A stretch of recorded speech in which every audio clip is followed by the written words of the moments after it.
Hey guys, Satish here. Today let's talk about what is voltage and what is current. This tutorial will be less about definitions and more about understanding from a practical or a designer's point of view. Okay, now let's start with current. Current is basically movement of something. Now in case of water, when the water flows, there is movement of water particle that results in water current.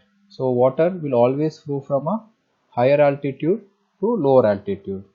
Similarly, in case of wind, wind is again movement of air. Wind will flow from a high pressure area to a low pressure area. Now let's get to our topic, that is electric current. Electric current is a movement of electric charge.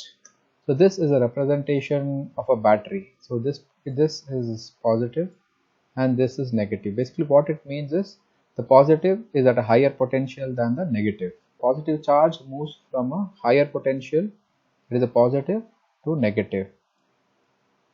What actually happens in the material is the electron will move in this direction, that is from the negative to the positive.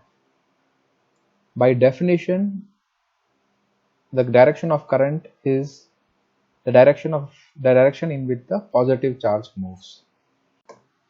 There are a couple of conditions which is required for the current to flow. First one is there has to be a closed path. Basically what it means is when an electron leaves here in the negative terminal in this direction, an electron should enter here. Yeah, if an electron leaves here and does not have a path to come back to this location, that is a positive terminal, then there will not be a flow of current. It is not like water where it leaves one point and comes here. It is not like that. For an electric current to start flowing, it has to have a closed path. That is, when a charge leaves here, it should find a path so that it comes back. So this is one of the conditions. And the second one is there has to be a potential difference. Basically, if one terminal is 0 volt, the other terminal has to be at a different voltage. Let it be negative or positive. If it is a positive or negative, the direction of current will change. But a potential is required for the current to flow. What is required is the potential difference, not the magnitude of voltage. See here there is a potential difference of 5 volts. So let's assume some X amount of current was flowing. So somehow let's assume I have connected a lot of supplies in series and built a voltage like this, where it is one of the terminal is at 5000 volts and other one is at 5005 volts. You might assume, okay, this is at a higher voltage. Now there should be a lot of current flowing through this. No, what is actually is the potential difference, the voltage between the two terminals, that is important. Not what is the magnitude of the two terminals, which is it is the voltage difference between the two terminals. So in this case, if the current is X here, the current here also will be X. So the magnitude, the voltage difference is important. Similarly, what happens here, let's assume this resistor. See, one of this resistor or a load is connected to the positive terminal here and the other end of is connected to a negative terminal of another source or a battery. So you might assume that, okay, one is connected to positive and another connected is negative, so there is a potential difference of 5 volts and the current should flow. No, it will not flow, because when a positive charge leaves like this, there is no way it can come back to this terminal. If there is no closed path, there will be no current. So you have to always make sure that there is a closed path. There is a classical example of a overhead tank where you can understand what is voltage and what is current. So let's assume that there is an overhead tank and this is the ground level and it is at some particular height from the ground level. So now this is similar to our voltage. For the water current to start flowing, this has to be at a higher altitude than the exit point. If both of them are same, there is not going to be any current flow. So this is similar to voltage. So for the water to start flowing, there has to be a voltage. Now higher the voltage, more amount of pressure will be built up in this pipe and more amount of water will come out of the pipe. Similarly, at a fixed voltage or height, if you want to allow more current or water to flow, you have to increase the diameter of the pipe. By increasing the diameter of the pipe, you are going to reduce the resistance which is offering to the flow of water. So we have Ohm's law where in a linear system where current is proportional to voltage by resistance. So for higher current, the voltage has to be higher or the resistance has to be lower. By reducing the resistance, you can increase the magnitude of current. Okay, so it is easier to visualize a overhead water tank to understand how this relationship works. So here voltage is the height at which the water tank is, and resistance is the diameter of the pipe. Now let's get to AC current and DC current. You would have heard about AC current and DC current. AC is alternating current and DC is direct current. Now let's understand what is actually alternating current. Okay, now let's understand there is a source. It has two terminals, again T1 and T2, and for the current to flow there has to be a closed path. So we have connected a resistance or a load between T1 and T2. So the current will flow through this resistor. Now there are three possibilities here.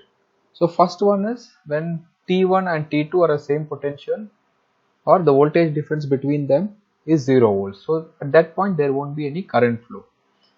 Now in this case, when T1 is at a higher potential than T2, now let's assume that T2 is at 0 volts.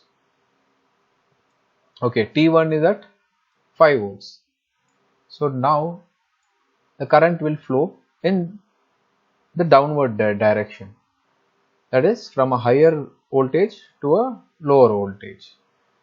And now let's see this case where T2 is greater than T1. Let's assume this is at 0 volts and this is at minus 5 volts. So now minus 5 is at a lower voltage than 0. So the direction of current will be in the upward direction. This is the AC current. So the current will keep alternating. So for some amount of time, the current will be in one direction, in this case from top to bottom, and for some amount of time the current will be from bottom to top. Okay, now let's understand this with a waveform. You would have seen this waveform, a classical sine wave. Now what is this waveform? Let's understand what are the components of this waveform. So basically this is a 0 voltage line. So anything above this is positive and anything below this is negative. Okay, so this is a 0 voltage line. So this black line is T2 terminal. Basically the voltage is 0. There is at this point the voltage is always constant. It is not going to vary and it is at 0 volts. And T1 is the blue line. So with respect to time, the T1 is slowly increasing in a sinusoidal manner and it becomes 0 again and starts decreasing. So that is the waveform. So T2 is at 0 volts, that is why it is on the axis, and T1 terminal 1 voltage which is fluctuating. So it will increase, it will reduce, it will go below 0. Okay, so now let's go through this waveform with respect to time. So T2 is always going to be at 0 volts. So that is along the x-axis. T1 voltage, let's assume it starts from 0. When this T1 and T2 are 0, the current is 0. Now at this point what happens is it becomes 5 volts. So now T1 is at 5 volts and T2 at 0. So the current will be in this direction. So again, when it becomes 10, it is still in this direction only. When it becomes 5, it is still in this direction. The current, if it is a resistive network, will also follow the same waveform, where magnitude of current will be governed by the Ohm's law, V by R. Okay, now let's continue with this waveform. At this point, what happens is T1 has become 0 volts. So the voltage difference between T1 and T2 is 0. So there won't be any current. So after this point, what happens is T2 is still at 0. T1 becomes negative. So the direction of current will change. So it will flow in this direction when it is -5, -10, and again -5 and 0. At 0, the current will again become 0. So the current waveform will also follow a very similar pattern. So what is an AC? It is where the current will alternate. For some amount of time, T1 will be greater than T2, and for the remaining amount of time, T2 will be greater than T1. This will result in a current where the direction of current is alternating. Now let's look at DC current. In a DC source, what happens is the polarity of the terminal T1 and T2 never interchanges. Basically what it means is one of the terminal will always be at a higher potential than the other terminal. In this graph, what we have shown here is, this is with respect to time. T1 is always greater than T2. Okay, so the direction of current will always be in this direction. With respect to time, this polarity of T1 and T2 does not change. So the current does not alternate. It is always from one terminal to the other terminal. That is why it is called as direct current. Now let's have a look at some more waveforms. You see this is very similar to the last waveform we saw. You might jump and tell this is AC just by looking at a waveform. No, this is not AC, because the polarity of T1 is always higher than T2. Let's assume T2 it has 0 volts, and this is at 10 volts, this is 15 volts, this again is 10 volts, this is 5 volts, and this is 10 volts. So if you see, T1 is always at a higher potential than T2. So there is no direction in change of current with respect to time. So even though this looks like a sinusoidal waveform, it is not AC, it is still DC. Now let's have a look at this waveform. So here what is happening, it is not a sinusoidal waveform, but the polarity of T1 in this till this point is greater than T1 is greater than T2. So the current will flow, if you see this, from top to bottom. In this section, what happens is T2, which is at 0 volts, is at a higher potential than T1, which drops to, let's say, -10 volts. So the direction of current has reversed. It is now flowing in the other direction. So now the direction of current has changed. So this is an AC. So it is not like that you see a sine waveform and you tell that this is an AC source. It is not about the waveform. The current has to alternate. So the polarity of the terminal has to change with respect to time. One has to be higher for some amount of time, one has to be at a lower potential for some amount of time. This will result in a alternating current. See, this is still DC, only thing is it's not pure DC. This is a pure DC, means, or a steady DC or a non-fluctuating DC. This is a fluctuating DC. It is still DC, not AC. Before we finish up this chapter, I want to share some general information with you. Like in this case, where do you have to connect a switch, whether to phase or a neutral? Okay, now let's talk a bit about the supply you have in your house. So your supply to the house will generally be in AC. It will either be 220 volts or 110 volts based on the region you are coming from. Okay, now it will have two terminals, one is a phase and one is a neutral. So if you remember, we had drawn a sinusoidal waveform where one of the terminals was always at 0 volts and the other terminal was varying. So in this case, neutral is the terminal where the voltage does not vary. The neutral voltage will always be 0 volt. Similarly, the earth which you are standing on, the ground voltage will also be at 0 volt. Okay, now where do you have to connect a switch? Should you connect it to the phase or connect it to the neutral? So in either case it will work, whether it is on the phase or on the neutral. The current will only need a closed path. Okay, now let's see what happens if you connect it in the neutral. Let's short this. So now let us assume that you have connected the switch in the neutral. So now what's happened, let's assume that something happened to this bulb and it has blown. So now you have to replace it. So what you will do, you will go and turn off the switch and go and remove the bulb. Okay, now let's assume when you disconnect the switch, what happens? The neutral that is coming to the bulb has been disconnected, but the live wire, that is the phase, has not yet been disconnected. So as soon as you go and touch any metallic surface on this bulb or accidentally touch the phase line, you will get electrocuted. What will happen is this phase will pass through your body and it will go to ground. So you will get electrocuted.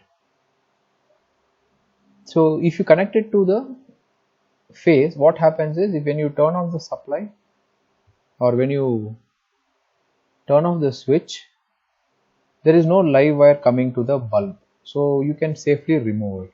So I'll make sure that you always connect the switch to the phase line and not the neutral line. So you would have heard of a screwdriver like thing called as tester, which will glow. So if you keep it at negative, it will not glow because the the neutral is at 0 volts. So if you put it to phase, it will start glowing. That is how you can identify which is phase and which is neutral. Now let's talk about earth. So you might have seen that some equipments have 3-pin socket, the 3-pin plug. So what is the third pin? So we know that the first one is phase, that is required, neutral is required. Now the third one is earth. So now why earth? Now let's assume that this is an electrical equipment like your iron box or washing machine or TV. Now let's assume that it has a metal body or some section of it is metal. So let's as because of some malfunction or something happened in the circuitry,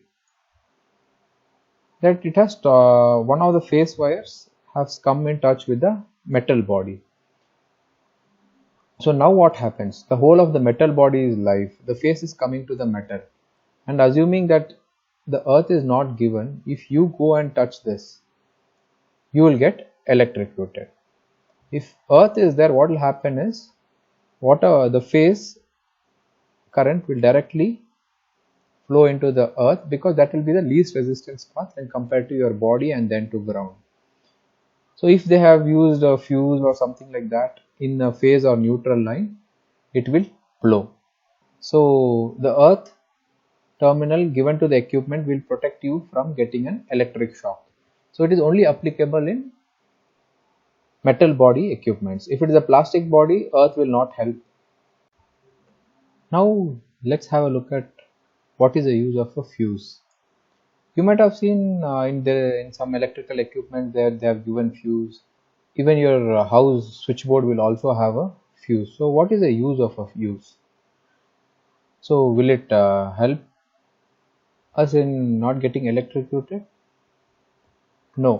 So let's see what a fuse will do. Now again, it's the same 220 or 110 volts source we have. Somewhere in the wiring or some electrical equipment, what happens is the phase wire gets shorted with the neutral wire. So now what happens? Your resistance has become almost zero. So now your current is nothing but your voltage by resistance. Since the resistance value is very low, the current value will be extremely high. So what happens when this high value of current flows through all this wiring is this wire will heat up, and there is a high chances that it will catch fire. So now without fuse this will happen. So your house might catch fire or the equipment might catch fire. So let's consider a case where fuse is connected. So what happens is, as soon as this high current starts flowing through it, this fuse will blow. Basically what it means is the fuse element, there is a small thin wire inside the fuse. Because of the high current, this wire will melt. So it will break the circuit. So when this fuse blows, the circuit is broken. So there is no more current flowing through the wire. So by connecting fuse in your circuit or in your wiring, you can avoid accidental fires because of short circuit. It will not help in case you are getting electrocuted, because the current is extremely low, about 250 milliamp onwards. So in that small current, this fuse is not going to blow. And you have to also select a fuse which is at a higher rating than the load. Now let's assume your total home load is around 10 amps. So you should use a fuse which is higher than 10 amps. So if you use a lower fuse, it will simply keep blowing out. Also, I want to share some information about the current. The current is something which the load will draw. If you have a voltage source, the load determines how much current it will draw from the source. Source cannot push current into the load. The load determines how much current it will draw from the source. In your house, you might have seen that there are some 5 amps socket, 15 amp socket. So what this basically means is that socket or the power outlet can give out 5 amps without it heating up, or give out 15 amps without it heating up or causing any damage to itself. It does not mean that if you connect any load to a 15 amp source, it will start pushing 15 amps into it. So this rating is what current can it safely give without damaging itself. That is what this current means. So always remember, load is the one which determines how much current has to be taken from the source. So voltage source cannot push current into the load.